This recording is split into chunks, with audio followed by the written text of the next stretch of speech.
Hi guys, this is Laura. You're watching Queen of Swords Tarot. Today I have a super fun walkthrough for you guys.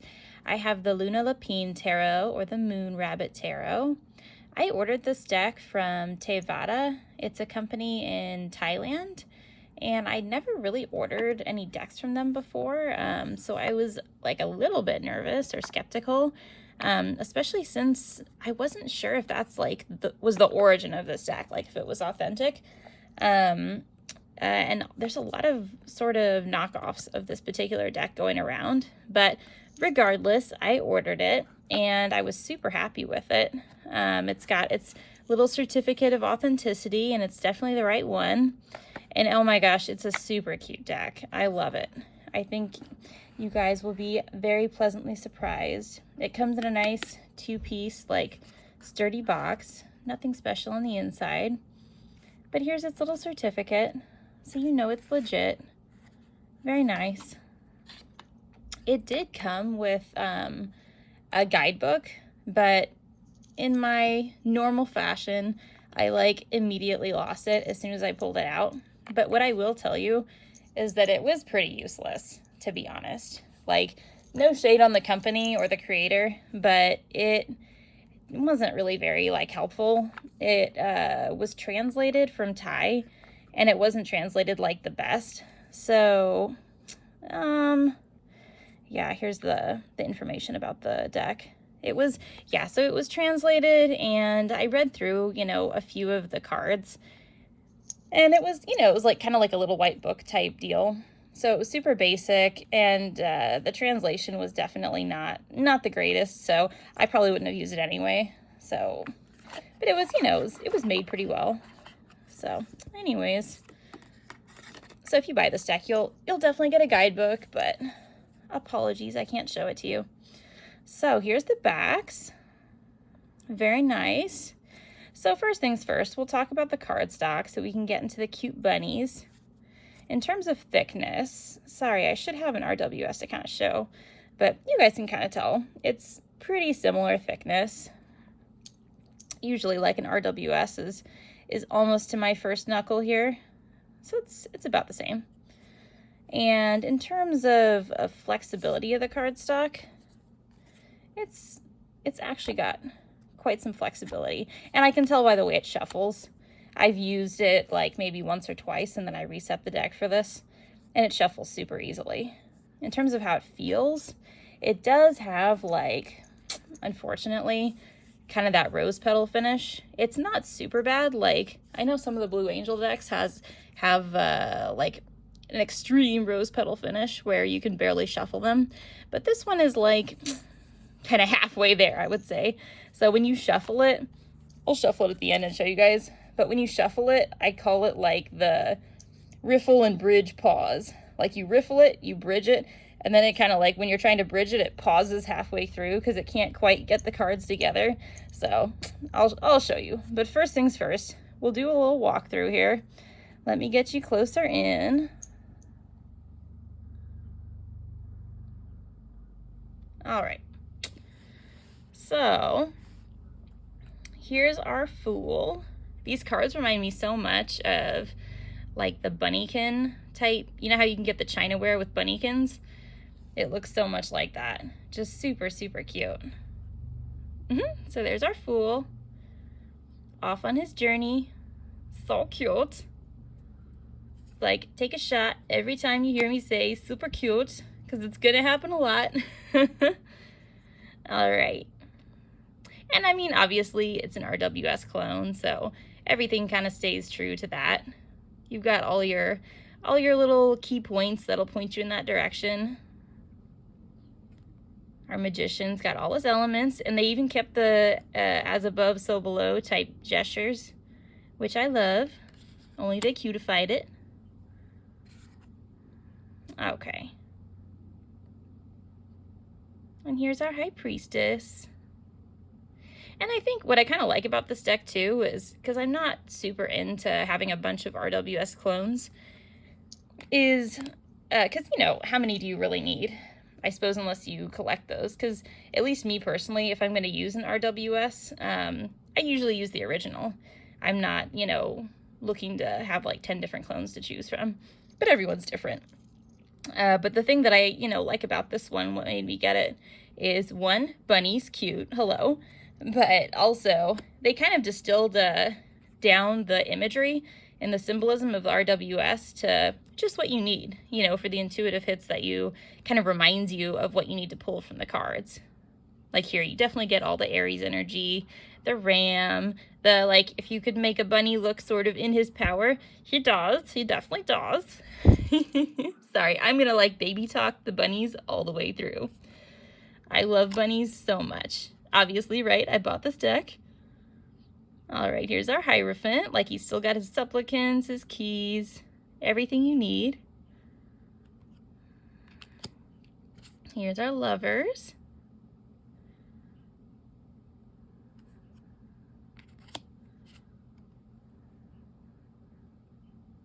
You can definitely tell too that the person who made this deck like knows bunnies or owned bunnies or like was around them a lot, something. Because a lot of these bunnies are like in poses or they're showing some behavior that, you know, if you owned a rabbit, you're like, oh yeah, I know that they are up on their hind legs like that. Or there's another card later on where they're like flopped over on their side.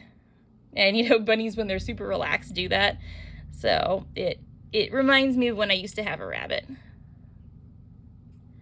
Thoughtful bunny.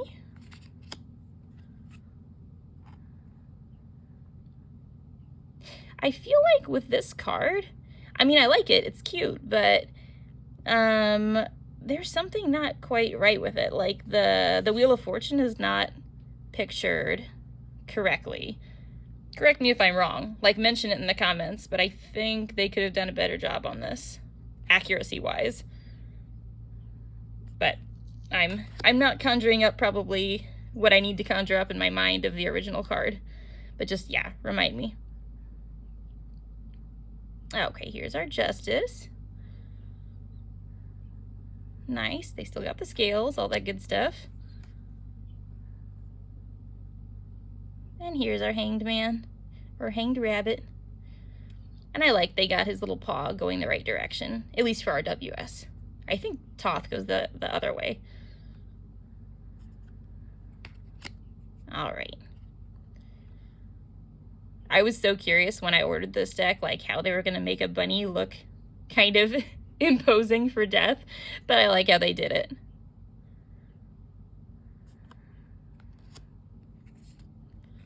Oops, sorry guys. And nice, they kept the same flowers, everything. Still one paw on the earth, one in the water. Yeah, I like it, good. Sorry, I'm not going to have much criticism for this deck, because I just, generally, I like it as a deck. Hey, I like bunnies, what can I say?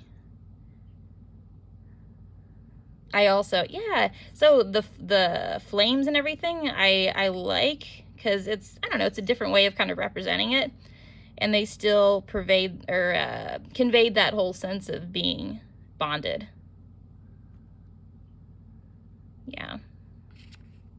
It almost looks like also a heart here. So it still reminds you of kind of like the flip side of the Lovers card.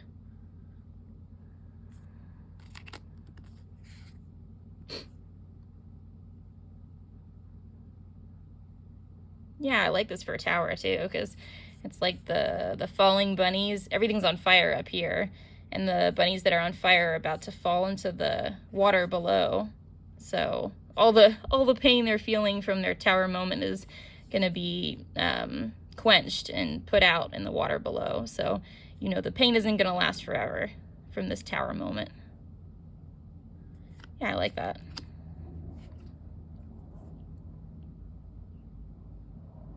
Classic star.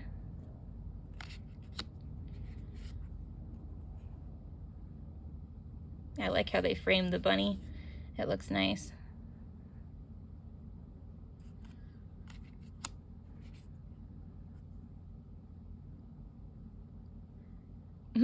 In this whole deck, they have the bunnies like riding on the horses' heads. It's too funny, it like cracks me up. You'll see with the knights too.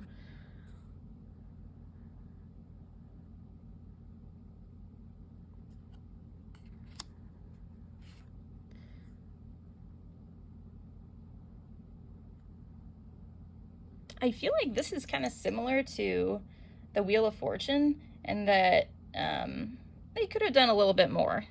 Like, this is not that it's inaccurate, but like these are a little faint. Like, it's kind of hard to make out, and it doesn't give you quite the sense that the RWS gives you. Like, it's a little bit weak. I'm not gonna lie. Whoa, that's a huge huge stick for a little bunny. Somehow I forgot this. That is ginormous. Anyway, Two of Wands. Yeah, you still get that sense of like the world's in his paws. He's planning.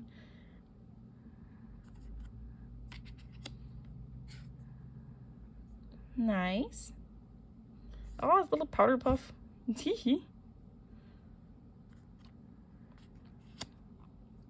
Oh, you definitely get the sense of like just taking a pause for celebration, and kind of like that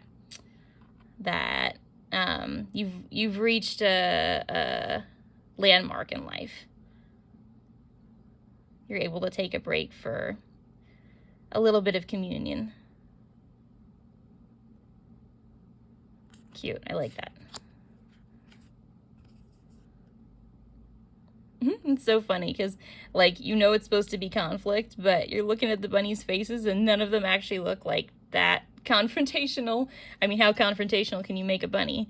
But none of them look angry or really are really very full of conflict. Too good. I love it. Hey, but you know, the deck is probably could be used for kids too, you know, because even some of the more confrontational cards are not hard to look at.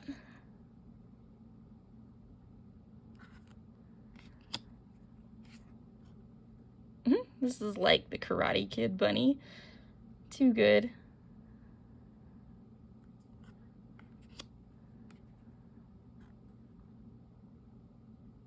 Yeah, you still get the sense of movement. It's almost exactly like RWS, right?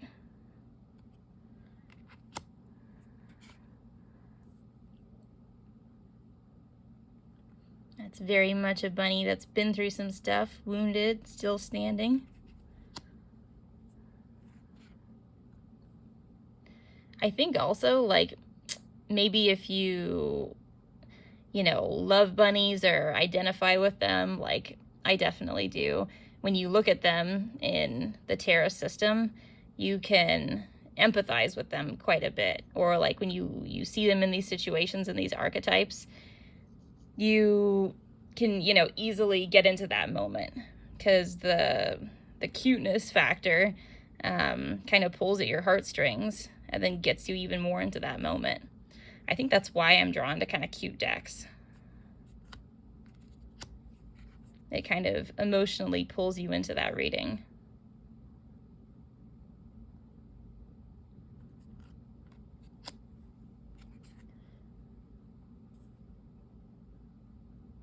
Cute. I like it. See, there we go. Always with the cutes. Sorry. Yeah, she's still got her sunflower and all the cat energy. She's very fiery.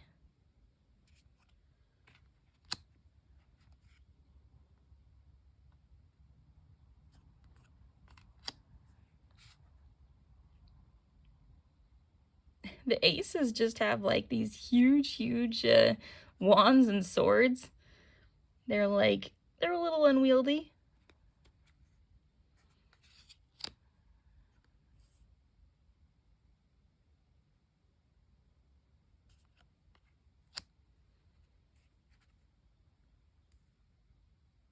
Oh, I like this, how it's like raining in the background.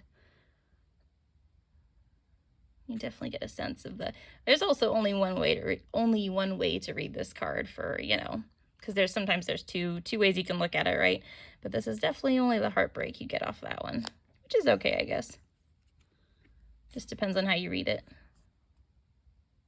Oh, this is the card that I was talking about, where the bunny is just kind of like flopped over on his side, resting. When I had a bunny, he would like constantly do that if he was relaxing. So cute. You definitely get a sense of that, taking a break.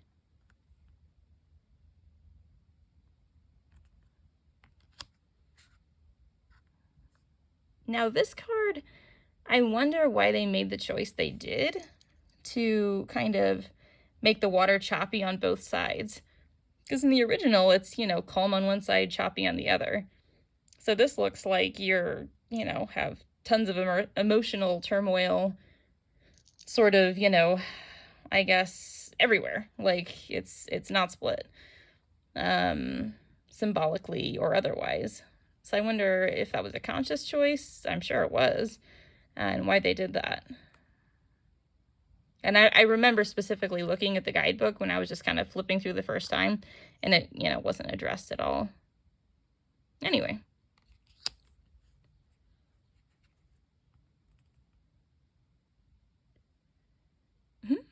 Well, he just does not look sorry at all.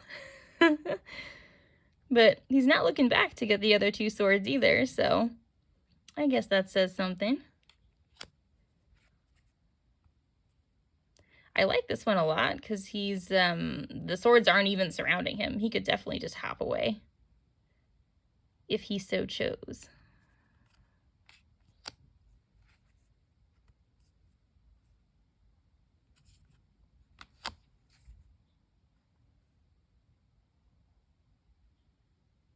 Yeah, they definitely made the sort of more negative cards cushy, like cushier to look at. Which is all right. I mean, for a cute deck, I guess it's okay. You can definitely feel the swiftness in this card. I like it. I like it.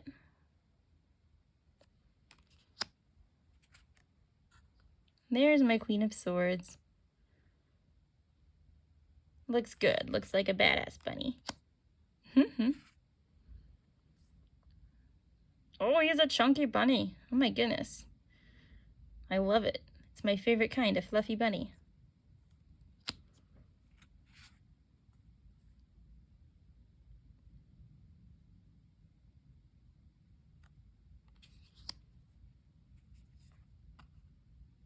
I think, if I'm not mistaken, too, Tevada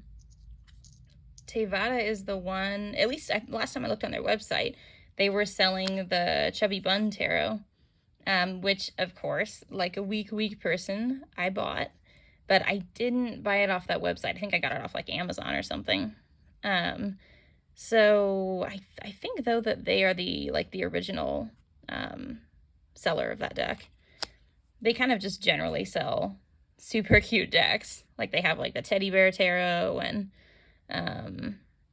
this one, of course, and they have like I think it's like a Shiba Inu type deck. They're all sort of, I mean, they're all Rider-Waite-Smith clones, but they are all super cute. So if you have a weakness for that, maybe it'll be dangerous to go on there. I don't know. Oh, you can, like, even with the color palette shift, you can definitely tell it's, I wonder if that's the case with all the, no, it's not. I was going to say with all the more sort of negative cards or sadder cards, if the palette shifts, but I don't think so. But I like it. It's a good choice. Kind of same thing with this one. This looks kind of like a vintage photograph, and you get that idea of reminiscence. I think it helps convey that. I like that they also chose like a parent bunny and a child bunny instead of like a young couple. It's a good way to, alternative way to show it. You know what would have been cute is if they would have replaced these with like carrots and things that a bunny would want to choose from.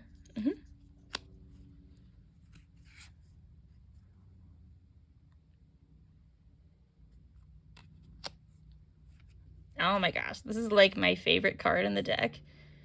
He is such a fat, happy bunny. It's like my favorite kind of bunny ever. A smiling, fluffy bunny. This is his wish fulfillment and my own wish fulfillment. I want this bunny in my house right now. Okay, moving on.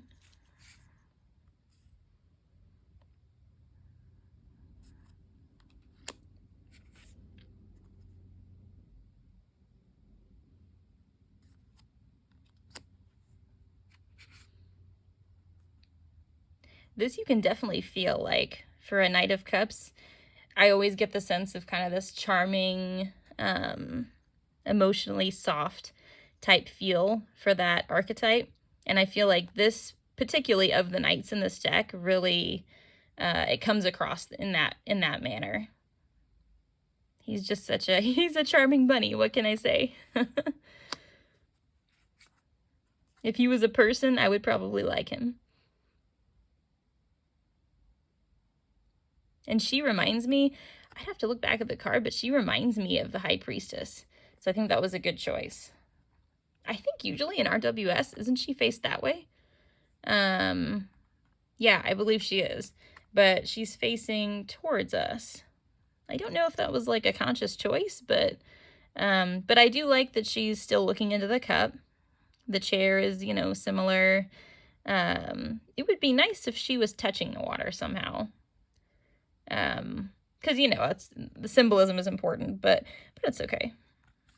It's hard to have a bunny touch the water with short little stumpy legs. It's all right. Oh, he looks so warm and approachable. I like it. Super nice.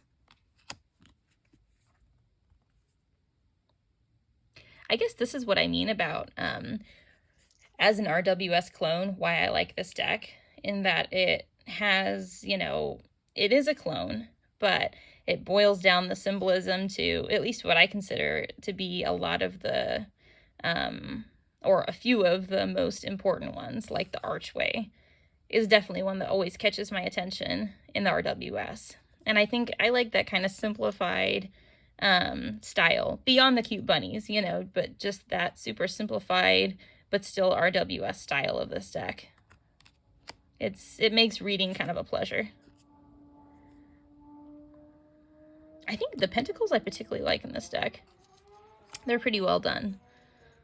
And this one, I like the symbolism of, like, he seems like he's running on a treadmill, like that constant conveyor belt of keeping the two pentacles balanced. Like it's his running and his moving forward that's keeping one above and one below balanced. Because they're so, you know, they're intertwined. That's like life every day for us, isn't it? Especially our work life and our home life. Home life and work life. Day in and day out.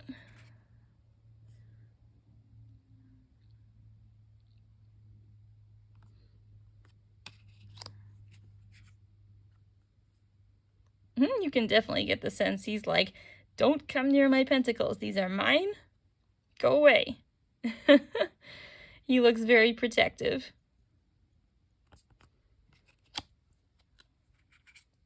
Oh, and these guys are sad. You for sure get the sense they're out in the cold.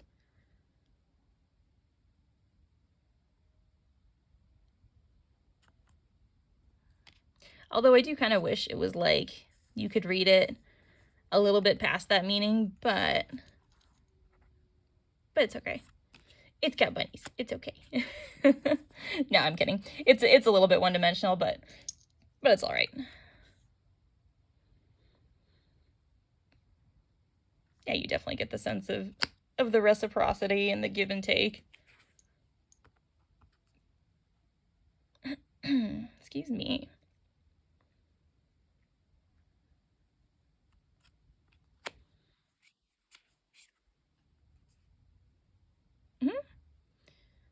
He's definitely perfecting his craft here. He looks like he's hard at work on his little pentacle.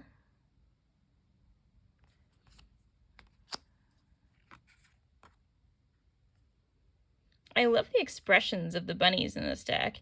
Even though they have such sort of simple faces, they really give them a lot of like character and expression, and you can see emotions in their face, even with just a simple drawing. Like she looks really happy, like she's having some joy, like enjoying her plenty in her garden. And he looks like he's really concentrated on his work.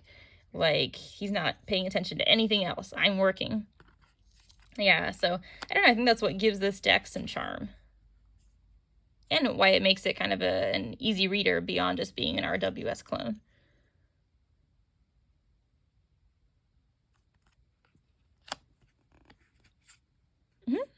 Perfect example. He looks like a eager little young bunny. Like, he'd definitely be happy to go off to school.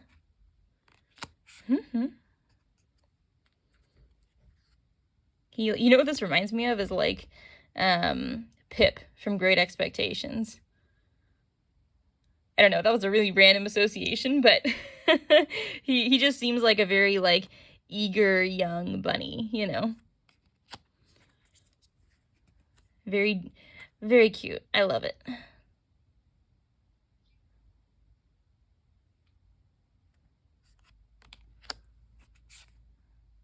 I like that this one is like staring straight at you. You get that sense of he's not really like going anywhere or going anywhere fast. He's listening to what you're saying, maybe. Like, he's got that consistent type nature.